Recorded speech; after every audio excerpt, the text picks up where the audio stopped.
Apresentar, tá? Vai começar agora, começou já. Olá, meus amigos, tudo bem com vocês? Eu estou hoje aqui com o deputado Márcio Labre, tá? Eu queria tratar algumas questões com ele. Eu não vou nem falar deputado, Márcio Labre, eu vou falar parlamentar, Márcio Labre, porque parlamentar no sentido de falar pelo eleitor, que é o que a gente está precisando hoje, né, Márcio? O eleitor isso mesmo. Um pouco representado. Então, assim, e por que eu te falar, não é deputado, é um parlamentar. É o que ele está falando pelo eleitor. Né? Eu costumo falar, eu até doei dinheiro, R$ 25 para a campanha dele, eu quase mudei meu título para o Rio de Janeiro para votar nele. Pô, obrigado, cara.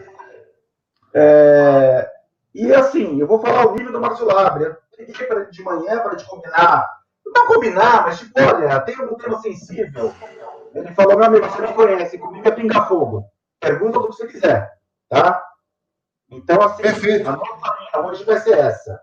Eu separei 4 temas para a pauta, tá? E eu não vejo... Os 4 são muito importantes. Os 4 são muito importantes. Mas tem uma pequena... Eu vou... Daquele que eu considero menos importante, porque eu considero mais importante. Mas os 4, para mim, são muito importantes. Em primeiro lugar, Márcio, eu tenho conversado contigo sobre um projeto de lei para você poder criar, para a gente poder criar no Brasil a figura do investidor anjo. Que não existe no direito brasileiro, tá? O que você acha da ideia? O que eu vou falar, quais são as ponderações que eu observei no projeto. Primeiro, acho que eu queria que você me corrigisse se eu estivesse enganado. Eu vou abrir o conceito do projeto e vou te dar as ponderações que eu observei conversando com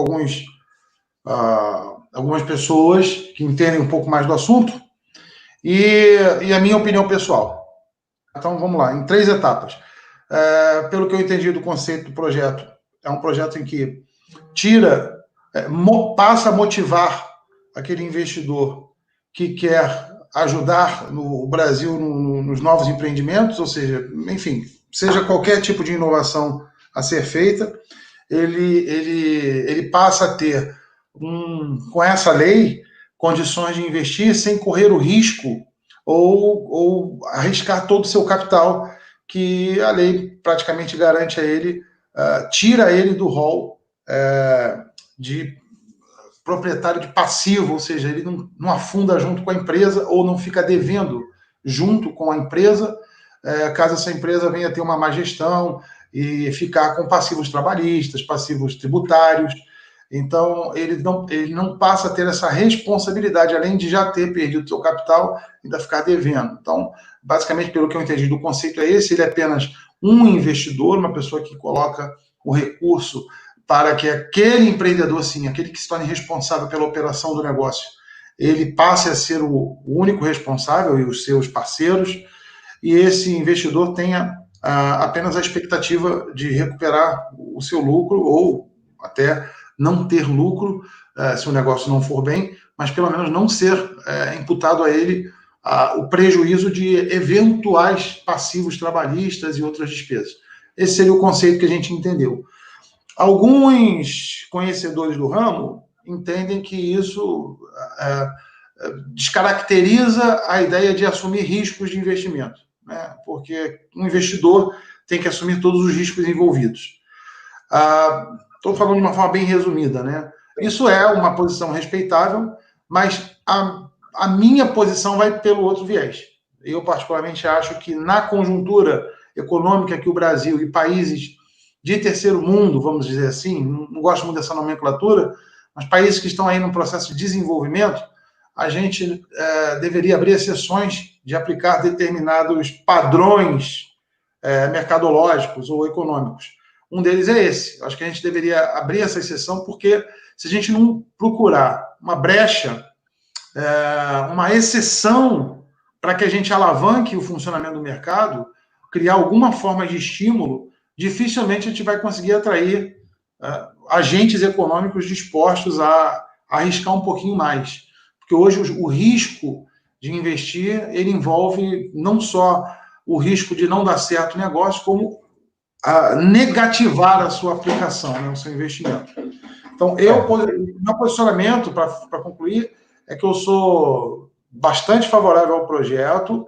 Eu acho que essa proteção é importante ser dada para produzir o seguinte resultado: remotivar, reaquecer o mercado de investimentos, principalmente na área produtiva de serviços, comércio e produção industrial. Eu queria fazer uma observação que, em primeiro lugar, essa figura é bastante comum nos Estados Unidos, tá? Uhum. E a gente tem que se perguntar, por que no Brasil não temos um Elon Musk, não temos um Mark Zuckerberg, não temos um Google? Será que o brasileiro tem menor capacidade que o americano? Claro que não. Jamais. Claro que não. Criativo, né? Povo criativo, sobrevive à inflação, etc. E o segundo ponto que é importante, eu acho que isso dá para dar um exemplo da importância de você ter uma legislação que proteja o investidor. Neste momento, o Ministério Público do Trabalho está processando o restaurante Fogo de Chão em 70 milhões de reais, porque o Fogo de Chão demitiu os funcionários por conta da pandemia aqui no Brasil. Então, imagina assim, um grupo de investidores que resolveu investir no Fogo de Chão. Não apenas eles vão perder aquele capital investido, como corre o risco ainda de serem solidariamente responsáveis. E é muito comum, em churrascaria, um pool de investidores se une para comprar uma churrascaria. E quer dizer, eles não apenas vão perder aquele capital investido, como também podem responder por um passivo trabalhista de uma indenização do Ministério Público. Eu acho que essa ação vai ser julgada improcedente, mas em potencial de 70 milhões de reais. Isso vai ser. Mas de qualquer modo, o risco está colocado, né? Sim, mas assim, é o risco do capital mais o risco do dano. Então, quer dizer, não é só o risco do capital, que já é um risco enorme, né? O risco do dano é o que a lei vai proteger, né? Exatamente. E o que eu vejo na minha área, porque eu trabalho com direito empresarial, eu tenho alguns clientes que têm patrimônios na ordem de R$500 milhões, R$1 bilhão, que o investimento deles é imóvel para colocar. Eles teriam condições de investir em pequenas empresas, num terça livre da vida, por exemplo. Não querem. Não querem. É gente que já teve ação trabalhista na vida, que já teve, sabe, problema de investir numa empresa e descobrir que o tombo era maior que o esperado. Daí que a importância desse projeto, a meu ver, tá? Então, assim, essa primeira pauta já está mais ou menos resolvida. A gente está muito afinado com isso. Tá? Nós estamos muito afinados. Estamos afinados, Papini. E acho que o seu público é um público qualificado, mas eu gosto muito, sempre que possível, fazer algumas analogias mais didáticas, né? Então, para a gente poder resumir a ideia do que é o projeto, me corrija se eu estiver enganado. Então, o investidor ele tem uma expectativa de arriscar, vamos dizer assim, R$1 milhão em um determinado empreendimento. E esse risco dele foi todo calculado. Eu estou disposto a arriscar R$1 milhão para transformar em 2, 3, 4, 5 milhões, sei lá o que o mercado vai me responder, mas eu estou disposto a perder somente esses 1 milhão se der tudo errado. E na prática, hoje, o que existe coloca-se 1 milhão e pode-se perder 5. E é isso que, enfim, por uma série de efeitos colaterais, efeitos colaterais por conta do mau sucesso do negócio.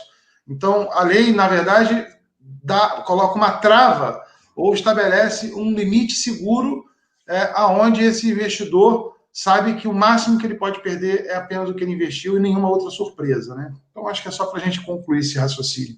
Eu acho que só para fechar esse raciocínio, alguém pode falar, pô, mas é uma fantasia sonhar com isso. Olha, o Guilherme F. Domingos, por muito tempo, ele fantasiou com a lei da empresa simples de crédito.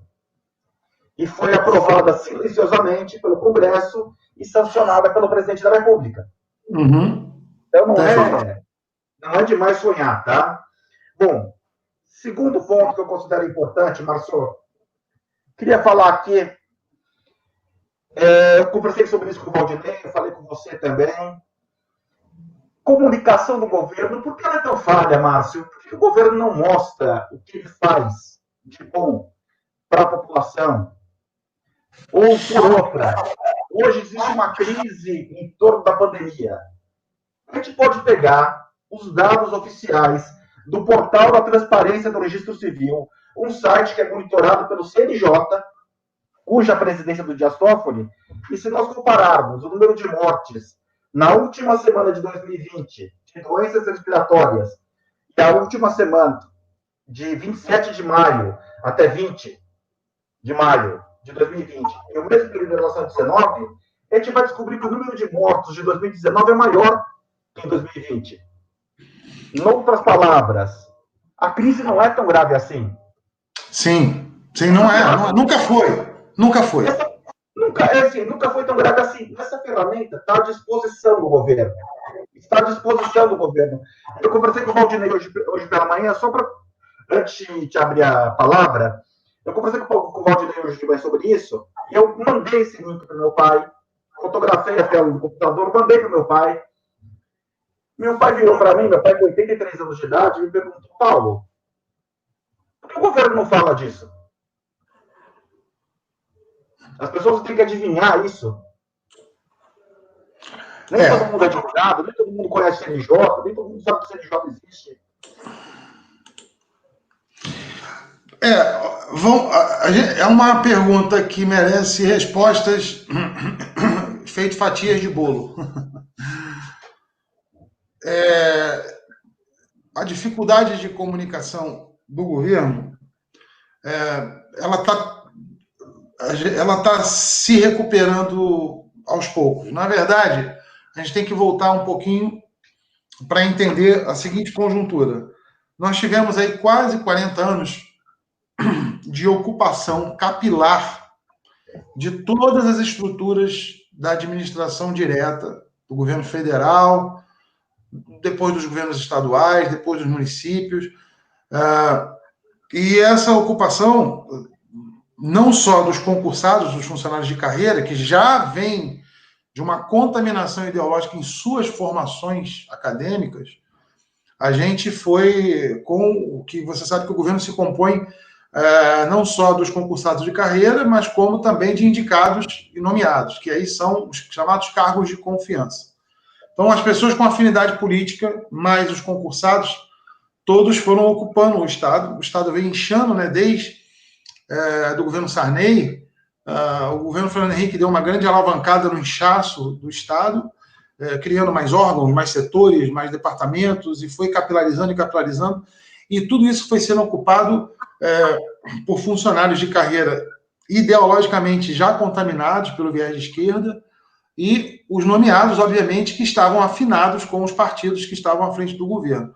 O que se criou ao longo desses quase 40 anos foi uma mega estrutura de controle do Estado brasileiro, praticamente dentro de um ambiente em que havia um senso comum cristalizado entre não existia qualquer possibilidade de debate e de contraditório sobre como se conduzir as diretrizes, o caminho do país, que não fosse no viés socializante, vamos dizer assim. Quando a gente ganha essa eleição em 2018, a gente ganhou na emoção, na garra, no coração, na vontade, mas nós ganhamos uma eleição numa espécie de 300, os 300 contra a tropa da Pérsia. Então, a gente começa a ocupar esse Estado e você não tem material humano suficiente, a gente vai ter que explicar isso com calma, para ir ocupando todas essas estruturas, e você precisa governar. Você ganhou a eleição, você tomou posse, você começa a ocupar os diversos setores. Então, você coloca numa SECOM, 2, 3 caras da tua confiança, mas você tem toda uma estrutura de funcionários de carreira que você não pode mandar embora, que são comprometidos ideologicamente com os governos antigos, que de alguma forma vão criar todo tipo de dificuldade para sabotar a sua administração, para sabotar, inclusive, a maneira como você vai se comunicar. São territorialistas, são pessoas que dominam aquela área, e o governo não conseguiu, embora a gente tenha feito um esforço nesse sentido, de apresentar a lista de quem são aí, digamos assim, a lista negra dos que são indicados por DS, que podem ser exonerados, e não podemos fazer nada com aqueles que são concursados, mas existem alguns dispositivos como colocar em disponibilidade. O Collor fez isso em 91. Né? Quem não servia para a administração ficava em disponibilidade. Eu acredito, e defendi isso junto ao presidente, que é preciso avaliar até que ponto é produtivo, até que ponto é prejudicial financeiramente deixar um inimigo do governo, um inimigo dessa agenda que foi eleita, em casa, ainda que recebendo seu salário, do que esse camarada com senha de computador, com senha de acesso ao sistema, e dentro da repartição podemos sabotar todo o nosso processo, que é o que a gente vem sofrendo em todos os ministérios, inclusive na Secretaria de Comunicação. O que a gente tem hoje ainda é uma deficiência de RH, de recursos humanos, para ocupar esses espaços, e, ao mesmo tempo, o governo vem enfrentando uma dificuldade que a gente usa como analogia, trocar o pneu com o carro andando. A gente não consegue, a gente só está enfrentando crise, pressão, e a gente vem enfrentando uma máquina de propaganda liderada pelo Sistema Globo de rádio e televisão, que é explicitamente hoje oposição, quer derrubar o presidente da República a qualquer custo, e ela ainda tem uma força gigantesca de produzir opinião, de formar opinião em boa parte da população. E, inclusive, eu já defendo publicamente a não renovação da sua concessão, porque já existe materialidade para isso, a gente já tem ambiente para isso, a Globo não vai apresentar as certidões negativas de débito junto ao INSS, junto à Receita Federal, o que é um impeditivo da renovação. Se ela conseguir essa renovação, vai ser no judiciário, vai ser por liminar, e aí a gente vai ter que se mobilizar já para anotar o nome do magistrado que vai pegar a causa, porque ela vai recorrer, e fazer uma pressão popular para impedir que esse camarada conceda uma liminar de renovação. A gente luta contra uma máquina que está amplamente capilarizada na população brasileira, a população que assiste novela, que gosta de assistir o Jornal Nacional, uma máquina de governo de propaganda que não conseguiu se desenvolver. Então, esses são os aspectos assim conjunturais do problema.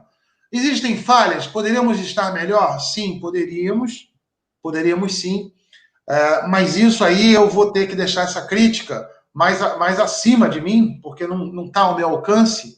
Eu apenas coloco o meu posicionamento. Eu acho que precisava, o presidente poderia estar sendo melhor assessorado por pessoas um pouco mais, com uma visão um pouco mais da importância que é comunicar, e comunicar de fato, na íntegra, não fazer, não ficar reagindo ao que a oposição diz, porque você ficar numa comunicação reativa, você fica produzindo guerra negativa todo dia.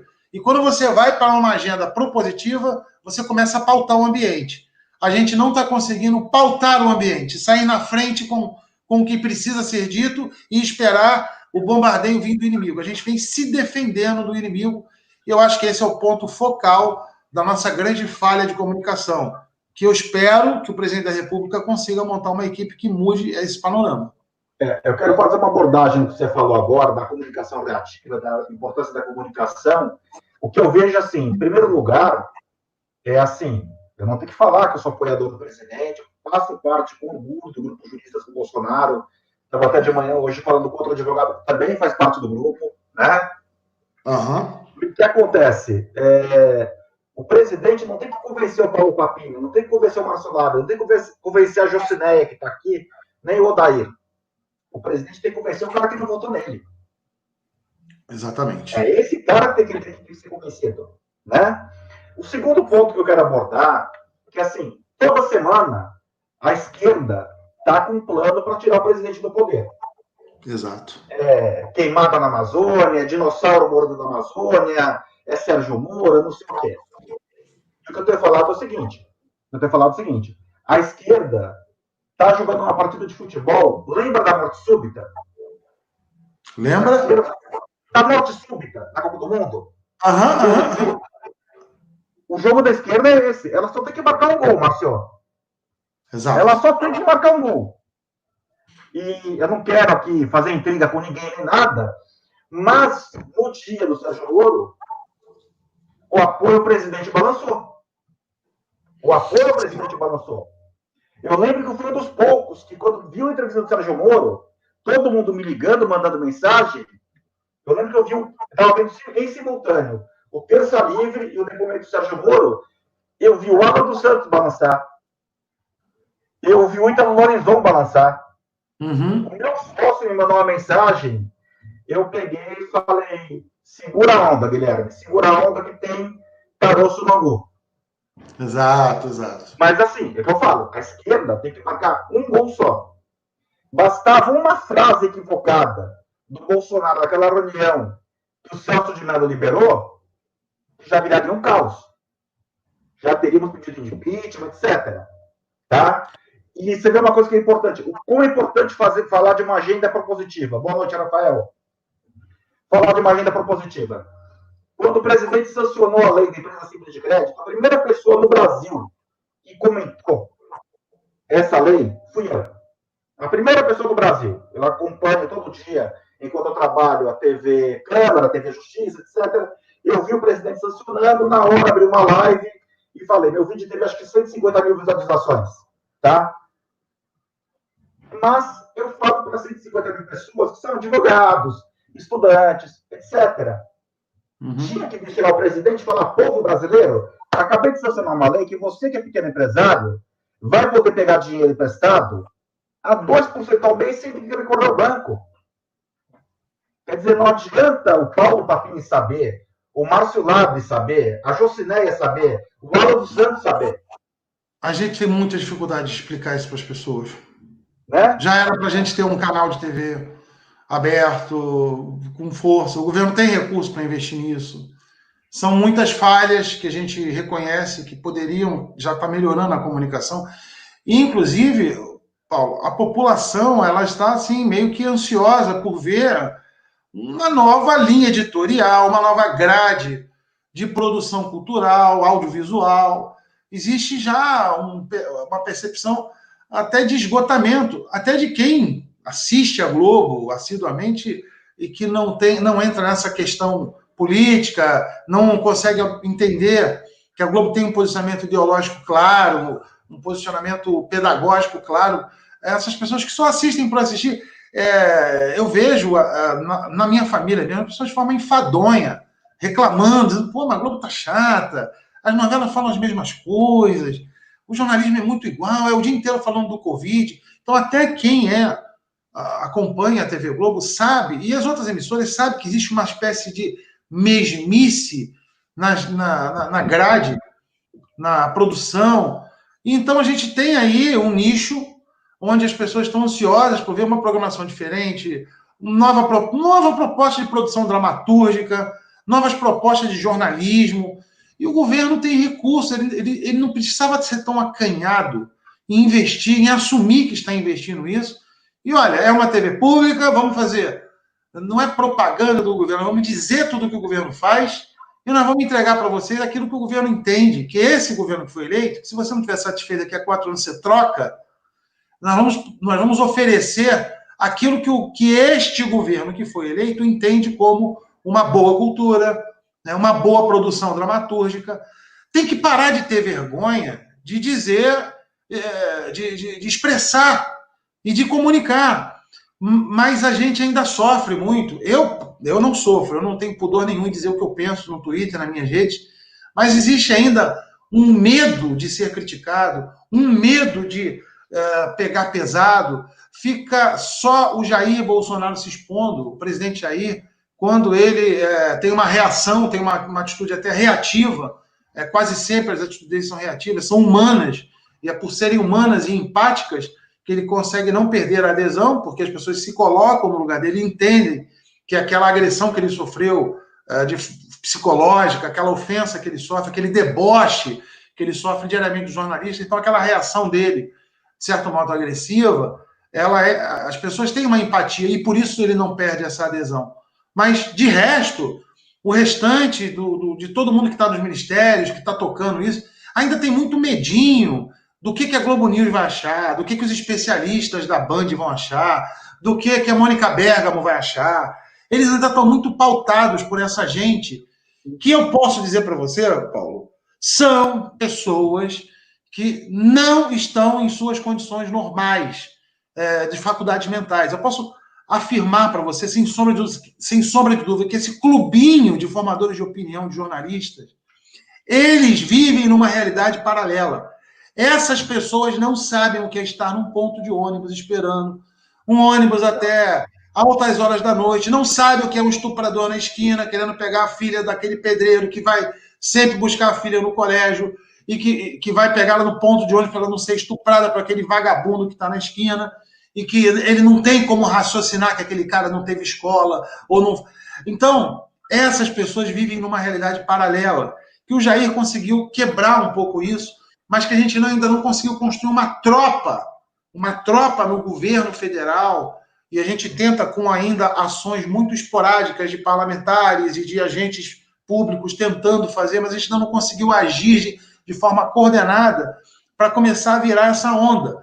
E eu entendo que o primeiro passo, sempre defendi isso, é termos uma TV pública. Uma TV pública do governo assumidamente, sem ter vergonha, sem ter pudor, e colocar ali uma grade de programação que atenda ao que o governo quer comunicar. Mas tá aí, ó, a gente está usando aqui o programa para. Eu estou externando isso como parlamentar. Espero que o governo federal acate essa sugestão, porque isso é um bom caminho para a gente. Só um comentário: essas pessoas vivem numa realidade paralela e muito bem remunerada. Sem dúvida. Bem remunerada, né? Muito bem remunerada. Muito bem remunerada. Eu costumo falar que a direita tem um complexo, e não é brasileiro esse fenômeno só, não. Primeiro que, assim, quando eu falo que o governo se comunica mal, eu tenho que colocar em perspectiva que são 50 anos de dominação cultural da esquerda. E esse fenômeno não é brasileiro, apenas. Eu acabei de ler o livro do Ronald Reagan, a biografia dele, e o Reagan, quando ele desmontou a União Soviética, ele pensou, ganhamos a Guerra Fria. Era um feio, né? Porque o ambiente universitário ainda era dominado pela esquerda, isso nos Estados Unidos, tá? E foi o mesmo no Brasil também com os militares, etc. Então, assim, não é uma coisa fácil. E existe também, assim, a direita permitida. A direita se preocupa com a esquerda pensa dela. Exatamente. Só que eu não sei que para a direita, que para a esquerda, a única direita permitida é aquela que perde a eleição. Porque a direita não lembra que o PSDB, há não muito tempo atrás, o PSDB era chamado de nazista. Era chamado de fascista. Isso não exatamente. Exato. Mas assim, e deve a gente ver exatamente na direita exatamente isso. Diria até mais os liberais que os conservadores. Essa necessidade da aprovação pela esquerda. E exemplo claro disso, Partido Novo. Tá? E hoje a esquerda e a mídia estão acusando o Romeu Zema de manipular os números da Covid-19 em Minas Gerais. Olha só. É uma acusação grave. Isso é uma acusação grave. É uma acusação grave. Porque se você falar em manipulação de números, você pode chegar até em homicídio, até em crime contra a humanidade. Olha. Mas você viu o João Moedo em discurso alinhado com o Lula, concordando com o Lula em tweet e coisas assim. Né? Então, assim, falta essa maturidade para a direita ainda. Na verdade, é um processo de baixa autoestima muito grande, né? Uma necessidade de validação. É um processo humano. É uma direita que foi xingada, humilhada, achincalhada, mal falada, sofreu ser de direita nos anos 80. Nossa, eu ouvi isso. Anos 80, anos 90. Nossa, direita é um genocida, né? Então, essa herança psicológica permanece ainda. São poucos os que têm a coragem de falar. E na verdade, assim, cara, por rebeldia eu aceito o rótulo, né? Sou de direita. Só pela rebeldia, porque assim, eu tô cagando pro nome que você vai me dar. Eu sei o que eu sou. Eu sou um realista, eu sou um homem que pisa no chão e entende o mundo como o princípio de um conservador. Por isso que eu fujo muito dos rótulos, não porque eu acho que é importante que eles nos sinalizam. Eles dizem quem nós somos, né? Dizem que espectro nós estamos posicionados, mas No mundo real, na prática, a minha diferença para essa turma, e aí você vai falar assim, tu tá de falsa modéstia? Não, não tô de falsa modéstia, eu sou melhor que eles. Eu sou melhor que eles. Eu sou melhor que eles porque eu entendo que o mundo ele é um processo de aperfeiçoamento de geração para geração. A geração passada deixa um aprendizado, deixa um legado, a que vai assumir agora vai aperfeiçoando, e assim a gente vai andando para frente. Você não consegue essa ideia de construir uma nova sociedade, essa ideia de remodelar o mundo. É o que essa turma vive, né? Mas na hora que você coloca esses caras de frente para a realidade, tá, você vai remodelar o mundo como? Você vai matar todo mundo aqui e vai fazer uma fábrica de ser humano novo? Como é que faz para você remodelar a sociedade? Como é que você mexe nos costumes dos índios que vivem nas Ilhas Samoas? Como é que você vai alterar os costumes do cara que mora na Groenlândia? Que porra é essa de achar que você vai remodelar o planeta, remodelar os costumes e o comportamento de maneira uniforme?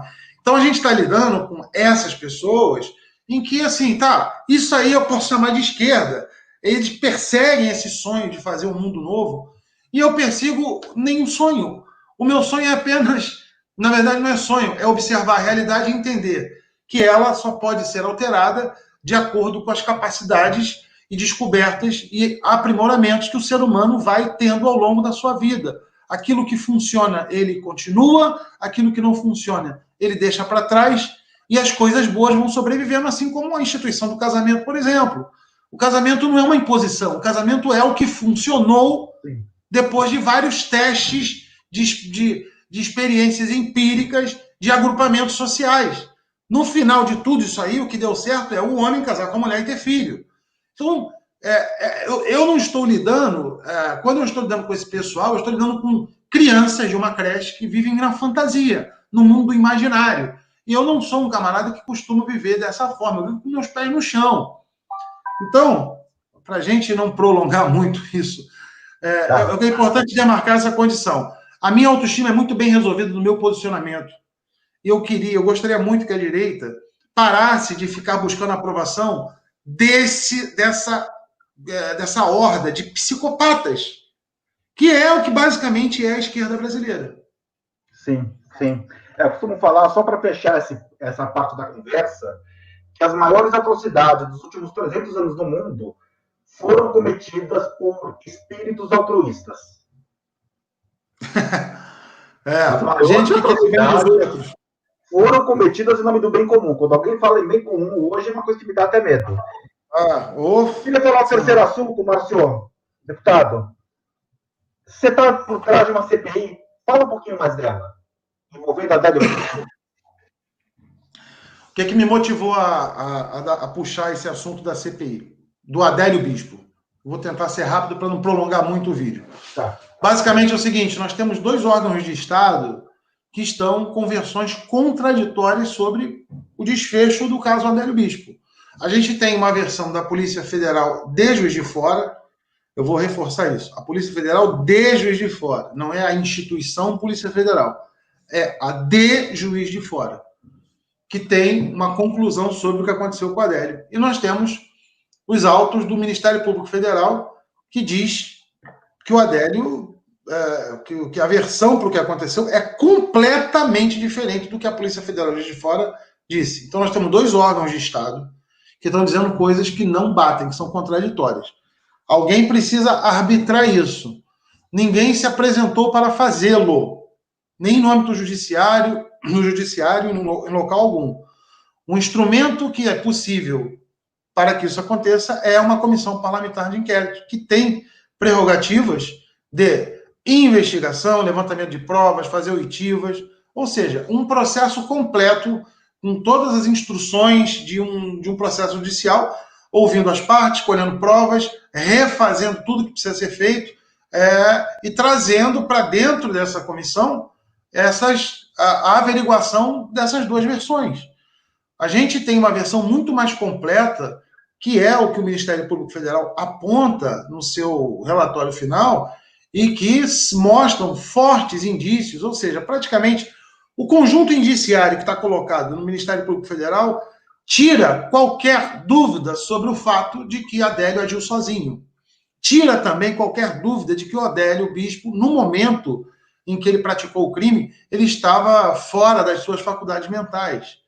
Nada disso é possível de perceber quando você consegue observar todo o planejamento, toda a logística que foi feita por ele. E mais do que isso, é impossível ele ter feito tudo isso sozinho. Então, sim, a Polícia Federal de Juiz de Fora fez uma conclusão de 2 parágrafos, dizendo, enfim, olha, ele é doidinho, não sabia o que estava fazendo, só faltou dizer assim, ó, ele estava voando numa pipa, a pipa arrebentou, ele caiu ali, sem querer, estava com a faca na mão e espetou no Bolsonaro. Foi tudo sem querer. Mas ele é doido, tá? Só deixar ele ali quietinho.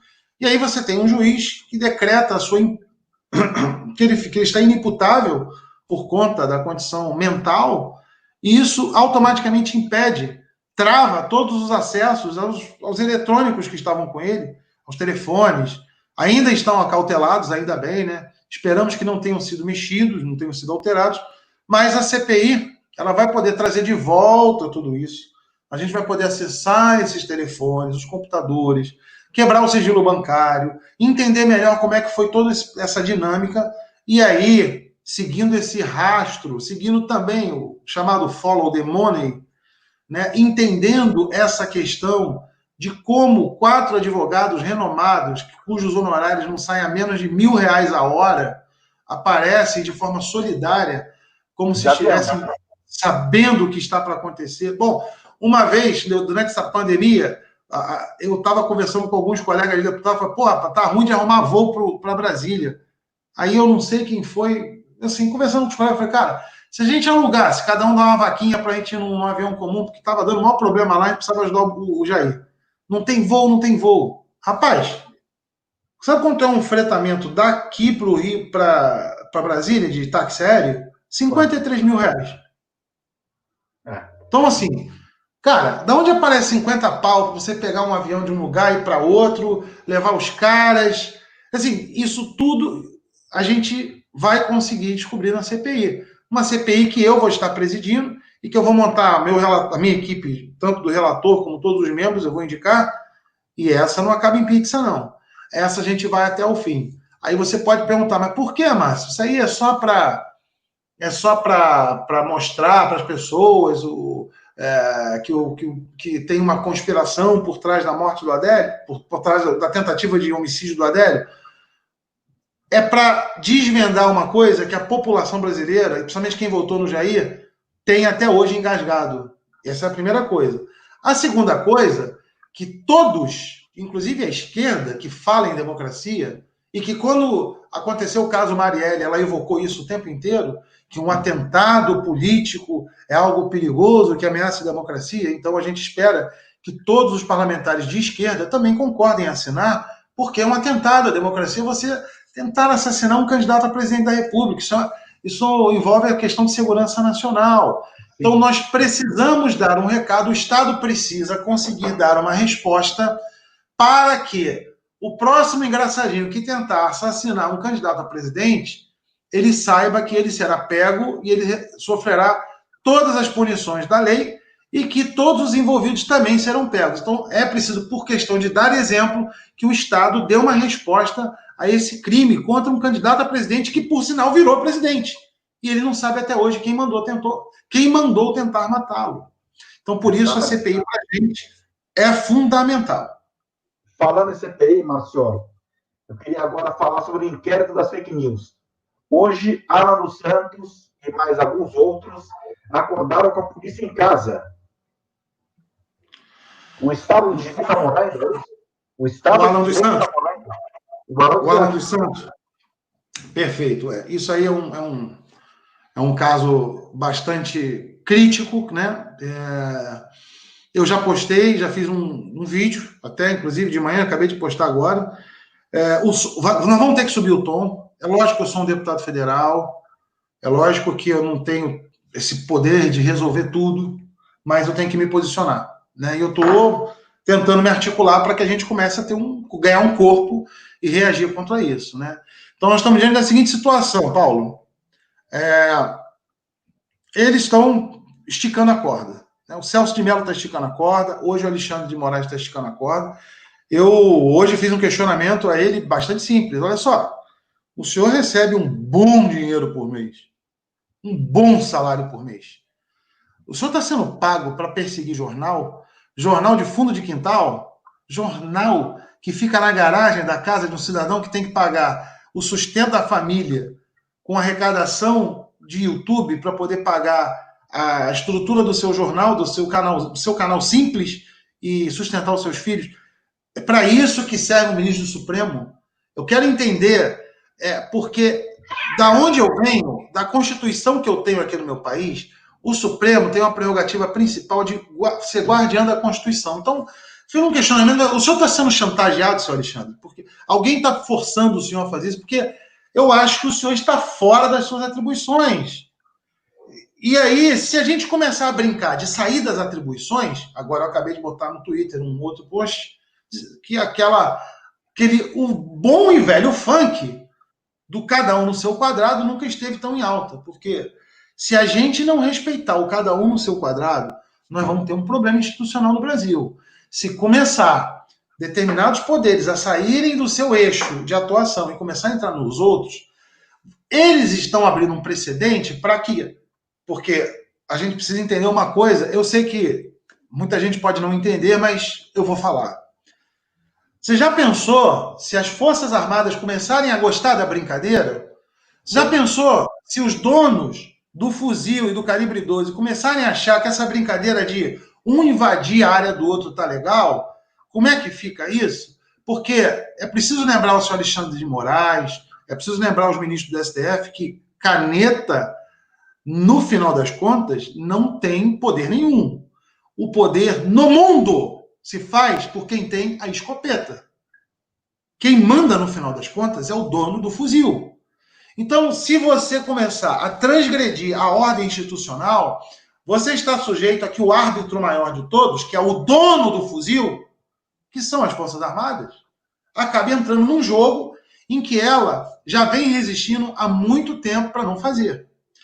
Essa é a minha preocupação, porque, ao contrário do que as pessoas pensam, pelo fato do Jair ser um militar, por nós sermos conservadores de direita, acham que nós queremos isso. Não, a gente não quer isso. Militar não é para governar, militar é para ser militar. Só que eles são os portadores do armamento, são eles que falam, olha, sai daí e volta para lá, senão eu vou ter que tomar providência, porque a sua caneta não vai resolver agora. A caneta de um juiz, se ele falar, senhor Bolsonaro, o senhor está preso, e se os militares disserem, o senhor não vai prendê-lo, eu quero saber como que o Alexandre de Moraes, ou como que o senhor Celso de Mello vai prender, se o militar falar, não, você não vai prender, nós não vamos cumprir uma ordem ilegal. Então, a gente não quer que isso aconteça. Então, basta que o seu Celso de Mello, o seu Alexandre de Moraes voltem para a casinha, façam o que eles vinham fazendo, o que eles têm que fazer como prerrogativa, porque eu estou preocupado. E olha, as declarações do general Heleno já têm sido contundentes. Eu sei que as pessoas não têm paciência, acham que é só enrolação. Eu não acho que é enrolação. Eu acho que os militares têm sido muito tolerantes, eles têm tentado manter a democracia há muito tempo, só que agora o STF está dando sinais claros de que ele quer esticar essa corda. Eu não estou com uma boa intuição de onde isso vai acabar, porque eles já deram provas de que eles não estão muito afim de seguir um preceito democrático, senão não fariam o que estão fazendo. De uma certa forma, a gente está num momento muito parecido com o 64, né? Muito parecido com o 64. Não tenha dúvidas. O pessoal que fala em ditadura pensa assim, parece que os militares estavam sem ter o que fazer no quartel e acordaram, estou sem o que fazer hoje. Vamos dar um golpe de Estado? Não foi isso.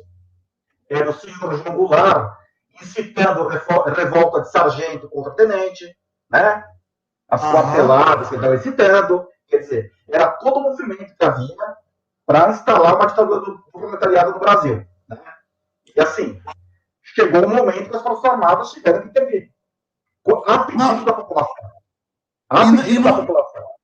E é um caso, assim, que não é nem para implantar nenhuma ditadura, é para apenas reordenar as funções e prerrogativas de cada um. É isso. Assim, meu amigo, Já que você, por conta própria, você não está conseguindo cumprir o que é para cumprir, meu irmão, eu vou ter que apontar uma arma para você voltar lá para o teu lugar? Porque é Mas isso que esses caras estão pedindo. você sabe que é exatamente isso que a esquerda quer, né? Pois é, mas assim, chega no ponto, cara. Mas é exatamente o que a esquerda quer. Ela quer ter um pretexto para se fazer de vítima. Então, mas aí a gente vai chegar num ponto que ou a gente caga pro que a ONU vai achar, a comunidade internacional vai achar, e salva o nosso país de uma ditadura, porque a gente vai acabar entrando numa ditadura judiciária, o que é uma coisa temerária demais. Porque, assim, a democracia, 57 milhões de pessoas elegeram um governo do senhor Jair Bolsonaro e elegeram 513 deputados. Não foram eleitos 11 ministros para dizer como que o país vai andar. Então, assim, a gente vai ficar se curvando, se curvando. Eu não estou fazendo pregação nenhuma. Eu só estou fazendo, mais uma vez, um apelo. Embora eu acho que eles estão dando gargalhadas com o meu apelo. Eu sei que o senhor ministro, o senhor Celso de Mello, o senhor Alexandre de Moraes, eu sei que vocês, no fundo, vocês devem estar dando gargalhadas, achando assim, pô, quem é ele para ficar dizendo o que eu tenho que fazer? Só que, assim, eu tenho 46 anos, eu sou um cara vivido, eu não sou uma pessoa bobinha, a gente sabe como as coisas são. Vocês estão mexendo com coisa que nem vocês sabem aonde pode chegar. Assim, não dá para subestimar o nível de reação que pode ter. Nós temos aí 38 ou 40 generais de 4 estrelas que estão acompanhando a conjuntura, que estão analisando a conjuntura. Daqui a pouco sai uma decisão de Estado maior aí para acabar com essa farra, a gente entra numa puta de uma crise institucional que não era para acontecer, porque a gente só precisava, Paulo, estar seguindo uma agenda que foi eleita, uma agenda de reforma do Estado que foi eleita em 2018, de reforma de previdência, reforma tributária, reforma do Estado, reforma administrativa, para alavancar a economia, mais Brasil, menos Brasília. Tudo isso é o que foi eleito. E a única coisa que o Jair quer, os parlamentares querem, é que essa agenda seja pelo menos posta em pauta, seja posta em discussão. A única coisa que conseguiu ser discutida até hoje foi a reforma da Previdência. E aí, meu amigo, de 1 trilhão e 400 bilhões, a gente ainda foi retalhado para 800 bilhões de economia. Sim, a esquerda já conseguiu arrancar. Aí vem essa turma, comandada pelo senhor Rodrigo Maia, senhor Alcolumbre, e bate a carteira do governo federal para corrigir, para um protocolo que eles, governadores, inventaram para fazer a farra que fizeram com comprar respirador vagabundo e hospital de campanha que não funciona, desprezando o protocolo da rede privada, como a Unimed, que já provou que com o uso de cloroquina e azitromicina, você resolve o problema de forma preventiva, profilática.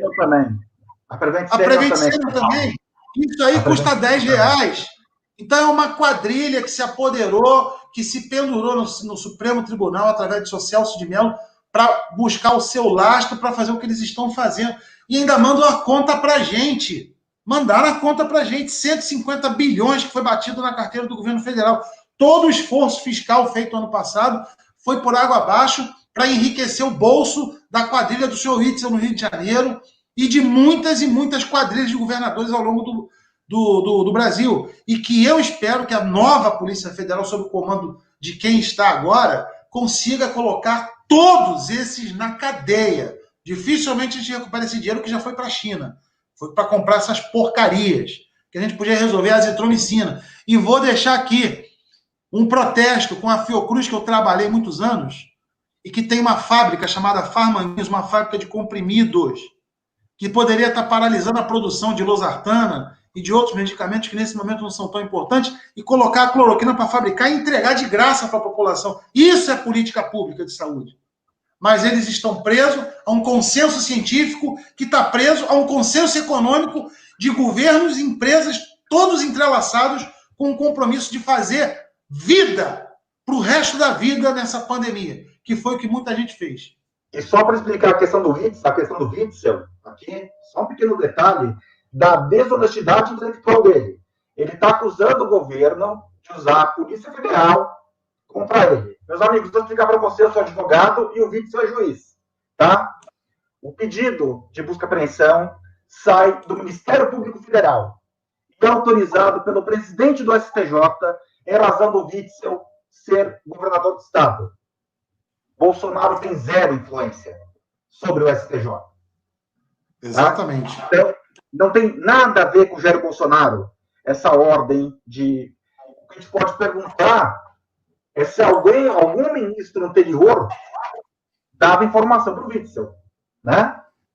Porque a Polícia Federal não fez nada com o Witzel antes. Né?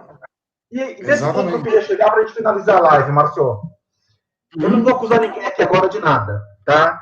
Mas nos 2 últimos escândalos graves que o Brasil passou, de fake news, e daí de fake news da esquerda, uma é de fake news, não bem da esquerda, mas vamos lá. O senhor Lauro Jardim, quando falou que o Temer teria mandado o Joesley Batista comprar o silêncio do Eduardo Cunha, tá? E não estou defendendo o Temer, mas depois nós ouvimos a gravação e não tinha nada de compre o silêncio do Eduardo Cunha. A única frase era, eu estou bem com o Eduardo. E o Temer pegou, tem que manter isso, viu? Queria que falasse o quê também? Não, manda matar o Eduardo. Não. Tem que manter. Bom, naquele momento, houve uma grande especulação em valores imobiliários e, assim, a própria JBS ganhou muito dinheiro com a compra de dólar. E agora, Sérgio Moro sai do governo, dá uma entrevista, falando que tinha provas cabais disso, a gente ouve a coletiva, tirando alguns palavrões do Bolsonaro, que ele é desbocado mesmo, não falou nada de não republicano. Tá? A questão é, eu vou te dar uma sugestão, meu amigo, juridicamente. Estava na hora do Congresso, um parlamentar, mandar um ofício para a CVM, Comissão de Valores Imobiliários. Que tal investigar isso daqui? Porque algumas pessoas, nesses dias, 24 de abril, 25 de abril, 26 de abril, quando o dólar chegou a quase 5,90, algumas pessoas em alguns dias ganharam bilhões de reais. Boa. Eu topo. Ganharam bilhões de reais. Eu não estou falando que Lauro Jardim tenha feito isso, que Sérgio Moro tenha feito isso. Mas eu aceito mandar o ofício. Vale a pena mandar o ofício. O nome desse crime chama-se insider trading. É você gerar uma informação falsa no mercado para produzir um resultado favorável a você de lucro, de alta alavancagem. Um resultado especulativo que modifique artificialmente ou o preço de uma ação ou o preço de uma moeda. Isso nos Estados Unidos bota o cara na cadeia. Na verdade, se esse crime foi cometido aqui, mas daí a gente teria que falar de compliance e a live até às 5 da manhã. Mas se esse crime foi cometido aqui, também é crime nos Estados Unidos. Tá? Crimes econômicos, por isso que tem essa onda toda de compliance hoje, mas é um tema muito longo para falar, são transnacionais para os Estados Unidos. Em qualquer lugar que você cometa, se você pisar em solo americano, você pode ser preso. Vou dar um exemplo. O senhor José Maria Marinho não cometeu crime nenhum nos Estados Unidos. Ele cometeu crimes na França, no Brasil e na Suíça. E foi preso, cumpriu pena nos Estados Unidos, em Nova York. Tá legal? Então, caberia aí mandar um ofício para a CVM. Pode fazer a redação, meu amigo, que eu vou assinar com prazer, tá bom? É um compromisso que eu assumo aqui publicamente. Vou preparar, vou te mandar. Amanhã mesmo eu preparo isso. Eu não entrei nem no mérito, Paulo, da questão de fake news, porque assim, talvez até que a gente, quando a gente está conversando com as pessoas, a gente às vezes esquece que precisa... eu não entrei nem no mérito da questão de ser fake news ou não, porque assim, é claro que fake news é só um subterfúgio. É claro que assim, um subterfúgio. Um ministro do TCU agora acabou de determinar que o Banco do Brasil não fizesse mais publicações, proibiu publicidade em sites, qualquer tipo de site, só em veículos de comunicação convencionais e com concessão pública. Ou seja, isso vai atingir em cheio aqueles pequenos blogs, aquela pequena estrutura de blogs que geralmente são os mais bem-sucedidos no viés conservador, que estão na internet e que, graças a esse pequeno patrocínio do Banco do Brasil, contratos pequenos, sejam como for, vem sustentando e mantendo esses sites. Então, é óbvio que isso é uma decisão que não tem sustentação, porque um ministro do TCU não tem poder para isso, mas já demonstra uma tentativa o quê? De começar a cercar de todo lado a circulação de ideias conservadoras. Porque como o problema que nós temos, a CPI da fake news é nada mais do que a tentativa de calar o contraditório da hegemonia do discurso de esquerda. Porque hoje não há como. Se eles pudessem puxar o fio da tomada da internet, eles já teriam feito isso. O problema, meu filho, é que a internet é café com leite. Depois que se junta, você não consegue mais separar. Você não consegue tirar esquerda e direita da internet. É uma coisa que se uniu. Então, puxar o fio da tomada vai te deixar todo mundo com problemas. Ninguém vai se comunicar mais. Como eles não podem fazer isso, o que eles vão tentar fazer é fazer essa seletividade aos poucos, através de um ativismo judicial, criando artifícios para ir se virando esse canhão contra a circulação de ideias conservadoras, para que a hegemonia do discurso de direita retorne. E olha, de esquerda retorne. E por que eu digo isso? Porque nós sabemos que, olhando para frente, Papini, num prazo de 15 anos, vamos falar assim, os veículos de comunicação tradicional, por transmissão, aquela senhorinha que faz crochê, assiste a novela, esse modelo de acesso à informação, ele está fadado à decadência. O futuro que nos espera é comunicação, informação, entretenimento na palma da mão. Esse é o futuro, ou seja, num futuro muito próximo, todo o consumo de informações estará na internet. E esse território é o território que os conservadores dominam. Esse território é nosso. E esse é o grande pânico, porque hoje você ainda vê pessoas com medo do Covid, apavorada, achando que vão ficar contaminados, porque, infelizmente, assistem o dia inteiro aquele diabólico Globo News, com aqueles especialistas vagabundos, vigaristas, falando besteira o dia inteiro e aterrorizando as pessoas. E a hora que essa porcaria perder espaço definitivamente para as mídias, a tendência é o abandono dos veículos comuns, esse pessoal vai ficar apavorado, porque nós vamos ter a hegemonia do pensamento, a hegemonia das ideias, que é um processo em que nós já estamos controlando.